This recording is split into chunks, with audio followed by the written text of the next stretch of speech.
Twitter kita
bikin.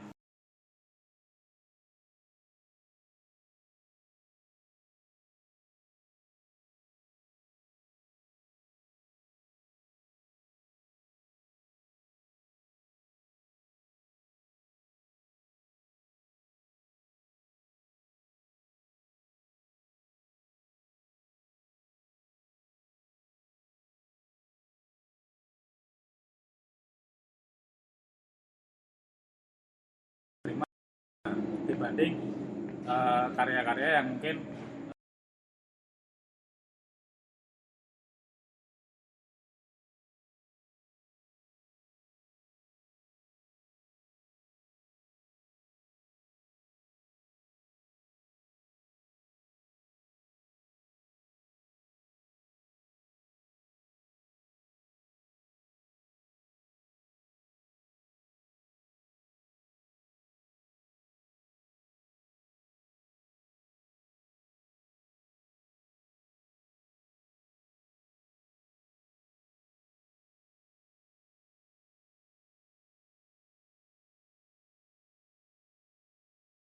orang-orang yang mungkin penggeraknya, tapi orang-orang biasa yang mau nyobain atau misalnya mereka mau pakai fasilitasnya gitu, mereka sendiri di background check dulu nggak sih sebenarnya? enggak sama sekali enggak. Enggak ya? Enggak, maksudnya kan kalau aku di waktu zamannya di lab juga penggunaan alat itu kan satu Paling yang ini dasar banget kan sebenarnya, maksudnya mereka benar-benar bisa pakai properly apa enggak gitu. Nah kalau di iya yang kayak gitu, masuk ujung-ujungnya sih gimana caranya biar ngejaga mereka nggak kan mahal banget tuh kan alat-alat itu, tes gimana sih cara kesehatan dulu. caranya Honda tetap ngejagain biar Ya, apa yang datang emang- udah pasti segmented, udah pasti bisa gitu. Ya artinya gini, makanya kita buka open base itu sebenarnya juga satu jalur buat mereka yang mungkin belajar dulu, cari tahu dulu seperti apa cara mengoperasikan, cara mesin ini kemampuannya apa aja, Software-nya apa aja, materialnya apa aja. material apa. Nah, dari situ ketika ya mungkin dia udah mulai eksperimen, artinya eksperimen, aku pengen ngating ini bahan ini, aku cutting seperti ini seperti ini. Nah, ketika dia oke, cukup akhirnya cukup mampu untuk mengoperasikan sendiri. Kita minta mereka untuk datang lagi yang lebih khusus mengerjakan proyek mereka. Tapi tetap dari pipeline sendiri tetap ada pipe crew yang Bakal selalu mengawasi. awasi.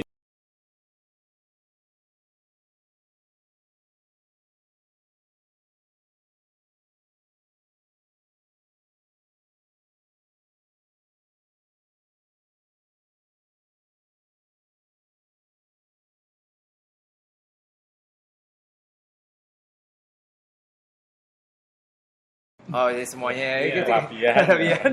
Kita punya carta soalnya itu udah semua mana-mana kan itu peraturannya Mirip jelas. kayak itu ya, mirip.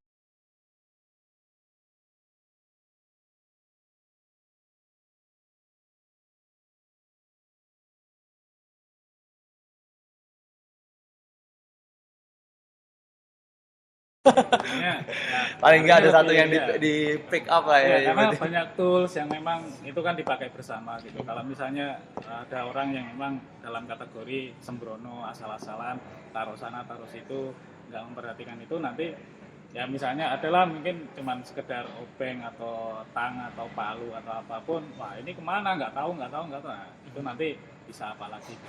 Makanya kita tetap disiplin di situ. Jadi supaya ya yang lain juga bisa pakai sebenarnya ketika Dan kita mau masuk ke pertanyaan yang deket-deket akhir nih sebenarnya.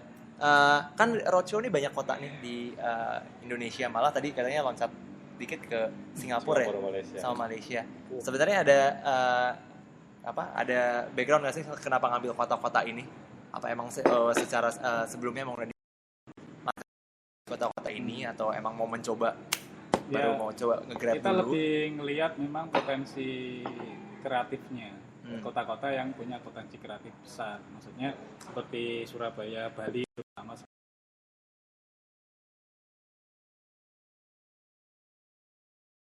sudah besar.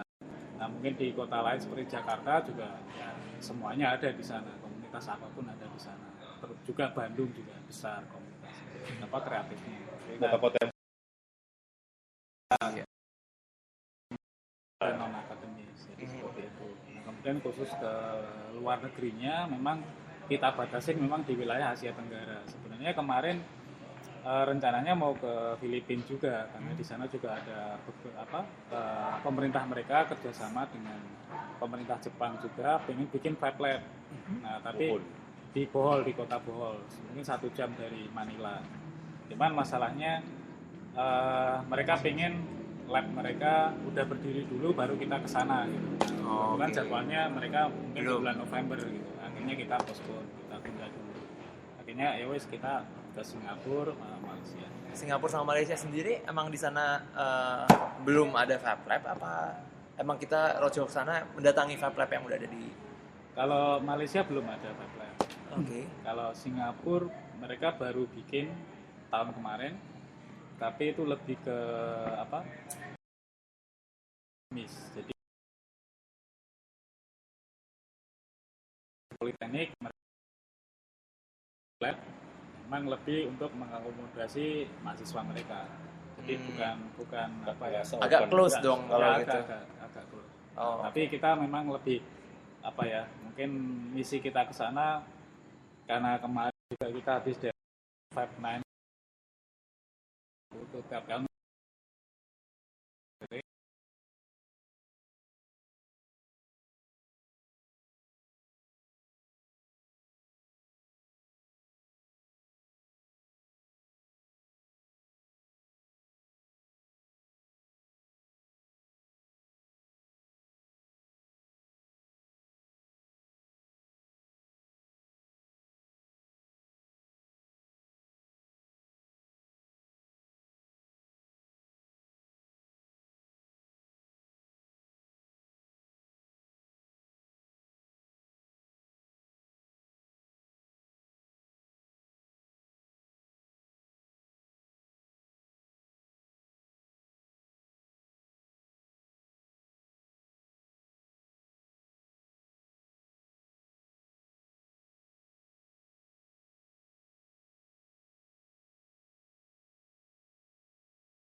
pertumbuhan ekonomi. Mungkin nggak secara langsung sih, tapi lewat industri kreatif di Jogja. Iya, iya. Biasa lah ya kalau misalnya kita emang mau approach organisasi yang funding, mesti ada alasan-alasan yang kayak kuat. tadi kan proposal yang tadi harus kita pandai Siapin ngomong juga semuanya. ya kan. Gimana caranya buat